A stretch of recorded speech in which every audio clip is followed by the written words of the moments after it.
जैसा कि हमने पिछले एपिसोड में देखा था कि Lord of the ice peak सभी लोगों को बताते हैं कि उनके पास एक सीलिंग ट्रेजर है जिसका इस्तेमाल करके वो युआनाओं को सप्रेस कर सकते हैं। मगर उससे पहले हम सभी लोगों को डोमिनेट करना होगा फाइट में। मगर तभी पूरा ही आसमान शेक करने लगता है और वहाँ पे एंट्री होती है ब्लैक वाइड फाउंडर की, जो कि इस यूनिवर्स के टॉप बीइंग में से एक होते हैं। और वो आते के साथ उन सभी लोगों से कहते हैं कि मैं यहाँ पे तुम्हारे मिशन को कंप्लीट करने में तुम्हारी मदद करूँगा, मगर बदले में मुझे वो डिमोनिक पिलर चाहिए और उसके बदले मैं तुम सबको हाई ग्रेड के सुप्रीम ट्रेजर अपने पास से एक्सचेंज के तौर पे दूंगा। इस बात को सुनकर के सब कोई आपस में टीम अप कर लेता है और तभी ब्लैक वाइट फाउंडर स्पेस और टाइम को फ्रीज करके युवानाओं को बाहर निकलने पे मजबूर कर देते हैं। मेरे प्यारे से दोस्तों, सर्दी हो गई है, गला पूरा जाम हो चुका है। अगर वॉइस में थोड़ी गड़बड़ हो तो प्लीज मुझे माफ करिएगा।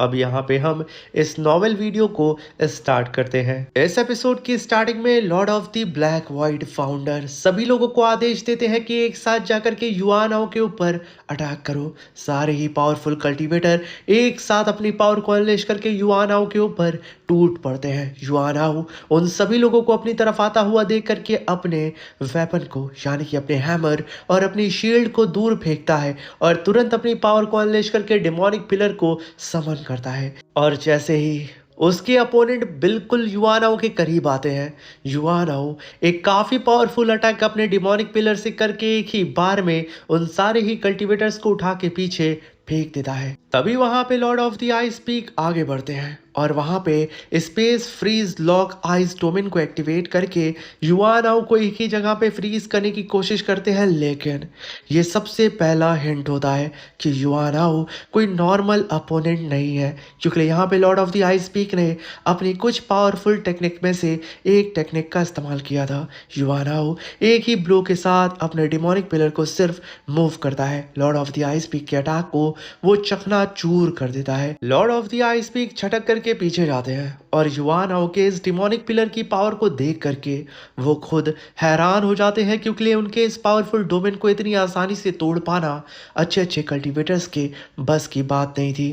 तभी वहां पे lord of the nine nether sea आगे बढ़ते हैं और तुरंत वहां पे nether sea binding tide domain को समन करते हैं और युआनाओ को रोकने का सबसे हाई चांस अब इसी मूव में नजर आ रहा था। लेकिन फिर भी युआनाओ अपनी पावर को अनलेश करके अपने डोमेन के प्रेशर को रिलीज करता है और उसके साथ अपने डिमोनिक पिलर की पावर को भी फ्यूज करके एक ही बार में वो lord of the nine nether sea को उठा करके पीछे पटक देता है। इस चीज को देख करके lord of the nine nether sea भी एकदम दंग हो जाते हैं और कहते हैं कि ये बीस्ट अभी तक अपनी ट्रू फॉर्म में नहीं आया है और इसकी पावर हद से ज्यादा खतरनाक है। तभी वहां पे बीच में एंट्री होती है ब्लैक वाइट फाउंडर की और वो कह रहे होते हैं lord of the ice peak, lord of the nine nether sea, तुम दोनों का ये अटैक सिर्फ यहाँ पे युआनाओ की स्ट्रेंथ चेक करने के लिए काफी था।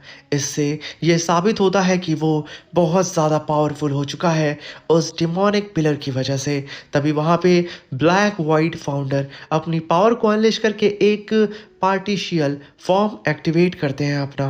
ये एक डेडली डायमेंशन ट्रैप होता है, लेकिन यहाँ एक ट्विस्ट होता है। युआनाओ इस ट्रैप को तोड़ता नहीं है, वो बस उस ट्रैप के अंदर घुस जाता है। ब्लैक वाइट फाउंडर इस चीज़ को देख करके काफ़ी ज़्यादा शॉक्ड होते हैं और तभी लुओ फैंग सडनली रियलाइज करता है कि युआनाओ अपनी मर्जी से बैटल प्लेस चूज कर रहा है। वो हम सबको एक जगह गैदर करके एक ही स्ट्राइक में फिनिश करना चाहता है। तभी सबसे बड़ा मोमेंट आता है, युआनाओ अपनी फाइनली ट्रू फॉर्म को रिवील करता है। उसकी पूरी बॉडी, पूरी skull golden dragon divine body की तरह ग्लो कर रही होती है। उसकी आंखों में लॉ ऑफ एनर्जी भारी मात्रा में प्रेजेंट होती है। उसका जो ऑरा होता है वो बहुत ही ज़्यादा हैवी होता है। इस चीज़ को देख करके सारे ही पावरफुल कल्टीवेटर्स जो कि युवानाओं के खिलाफ थे, वो एक पल के लिए फ्रीज हो जाते हैं। तभी lord of the ice peak कहते हैं कि अब असली बैटल शुरू होता है। तभी वहां पे युवानाओ डायरेक्ट स्ट्राइक करता है और वो स्ट्राइक किसी एक को एम नहीं करती है, बल्कि पूरे बैटल को टारगेट करती है। सब पावर हाउस अपने स्ट्रॉन्ग डिफेंस बैरियर एक्टिवेट करते हैं और खुद को प्रोटेक्ट करते हैं। तभी lord of the nine nether sea का बैरियर क्रैक करने लगता है। Lord of the ice peak पीछे खसक के चले जाते हैं और वहीं पे ब्लैक वाइट फाउंडर को अपनी काफ़ी एनर्जी का इस्तेमाल करना पड़ता है। तभी लुओ फैंग को पहली बार इतना ज़्यादा खतरा महसूस हो रहा होता है। तभी यहाँ पे ब्लैक वाइट फाउंडर अपनी पावर को अनलेश करके एक ही बार में युवानाओं को पीछे ढकेल देते हैं और अपने साथियों से कहते हैं कि युवानाओं ने अपनी ट्रू फॉर्म को शो कर दिया है। अब हमें उसकी पावर का अंदाजा हो चुका है, इसलिए सभी लोग मिल करके अटैक करो। Lord of the ice peak अपने सुप्रीम ट्रेजर को एक्टिवेट करो, यही सही मौका है।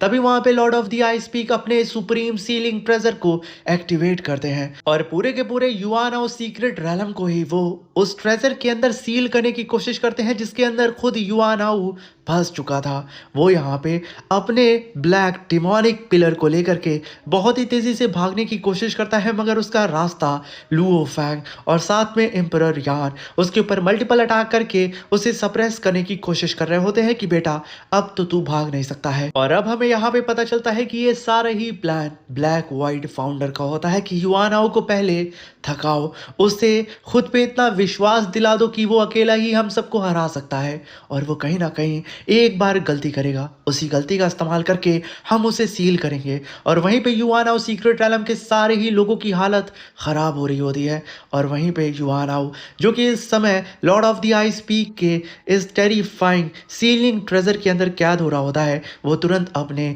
उस डिमोनिक पिलर की पावर को अब एक्सट्रीम लेवल तक अनलेश करना स्टार्ट कर देता है, क्योंकि यहाँ पे अब उसके मौत पे बन आई थी। अगर वो यहाँ पे पकड़ा जाता, सील होता, तो ना जाने कितने हजार सालों के लिए ओरिजिन यूनिवर्स उसे सील कर देगा। इस बात को ही सोच करके युवानाओ एकदम पागल हो चुका था। वो अपनी डिवाइन बॉडी को भी बर्न करना स्टार्ट कर देता है और इसी के साथ ये शानदार सी नॉवेल एक्सप्लेनेशन खत्म होती है।